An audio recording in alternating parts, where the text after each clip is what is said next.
По похожему сценарию развивались события и на улице Восстания. Там этой ночью, по версии свидетелей, напали на водителя автомобиля Volkswagen. Нападавшие на глазах у малолетнего ребенка избили его отца, после чего попытались скрыться. Уйти далеко им не удалось. Пострадавший настиг своего обидчика на улице Ярослава Гашека. Что было дальше, знает Нафиса Минязова. У меня ребенок вообще, смотрите, у меня состояние. Пойдемте в машину. Успокойся, нормально все. Все хорошо. Сейчас плохого дядю заберут. Жена потерпевшего переживала как за своего супруга, так и за напуганную дочь. Причина в драке, которая произошла на улице Восстания. По версии женщины, на ее мужа напали несколько парней. Приехали, выгрузились из машины и...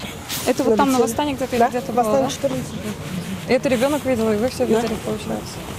Они железное что-то, да, использовали? Молоток.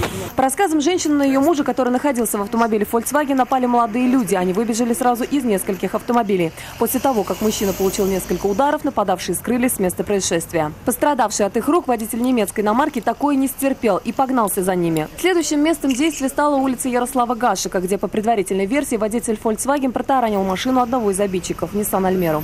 Японская иномарка впоследствии влетела в столб. Впрочем, по версии очевидцев, конфликт на этом не закончился, а лишь разгорелся с новой силой.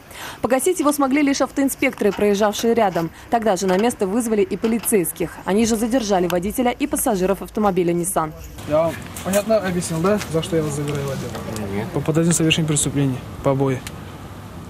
Ладно, Заявитель указывает на вас то, что вы его избили. Ладно, Присядьте, пожалуйста. Задержанные свою вину признавать не торопились, заявляя, что ни в какой драке не участвовали. Это нам протаранили машину, никого не сбивали. Вскоре у полицейских появилась версия о причинах произошедшего. По словам очевидцев, драка между водителями произошла не случайно, и началась она уже вчера, и причиной тому стал любовный треугольник. Водитель Volkswagen с различными травмами был госпитализирован в больницу. Не исключено, что всех участников происшествия может ждать судебное разбирательство. Нафиса Минязова, Адель Мулахметов, вызов 112.